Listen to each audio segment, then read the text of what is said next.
சரி, இப்போ விஷயம் என்னன்னா, ஏன் இந்த பாடி ஷேமிங் பற்றி சொன்னேன்னா, இன்ஃபேக்ட் இதை பற்றி தான் நான் முதல்ல பேசணும்னு நினச்சிட்டு இருந்தேன். இந்தியாவின் முதல் பெண் முழுநேர பாதுகாப்புத்துறை அமைச்சர், முதல் பெண் முழுநேர நிதி அமைச்சர், மாண்புமிகு நிர்மலா சீதாராமன் அவர்கள்.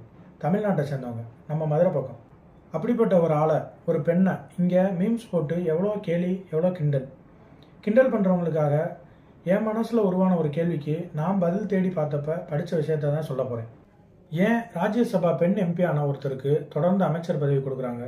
அதுவும் மிக முக்கியத்துவம் வாய்ந்த 2 டிபார்ட்மெண்ட் அடுத்தடுத்து, டிஃபென்ஸ், ஃபினான்ஸ் மினிஸ்ட்ரின்னு. அப்போ அவங்க யார், அவங்களோட திறமை என்னன்னு பார்க்கணும்ல. நிர்மலா சீதாராமன் திருச்சியில் இருக்க சீதாலட்சுமி ராமசுவாமி காலேஜில் பொருளாதாரத்தில் யூஜி முடிக்கிறாங்க.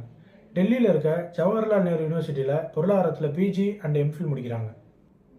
ஒரு பாரம்பரியமான காங்கிரஸ் குடும்பத்தை சேர்ந்த பிரபாகரன்றவரோட காதல் திருமணம் முடிச்சதுக்கப்புறம் குடும்பத்தோட லண்டனில் செட்டில் ஆகிறாங்க. 5 வருஷம் கழித்து இந்தியா வந்த நிர்மலா சீதாராமன் தேசிய பெண்கள் ஆணைய உறுப்பினராக 2 ஆண்டுகள் பொறுப்பு வகிக்கிறாங்க. அதுக்கப்புறம் 2006 பிஜேபியில் சேர்றாங்க. பிஜேபியோட தேசிய செயற்குழு உறுப்பினர், 2010 பிஜேபியின் தேசிய செய்தி தொடர்பாளர், 2016 பிஜேபி ஆட்சி அமைச்ச பின்னாடி வர்த்தக மற்றும் தொழில்துறை இணையமைச்சர், நிதித்துறையின் இணையமைச்சர், 2017 பாதுகாப்புத்துறை அமைச்சர்னு அசுர வளர்ச்சி.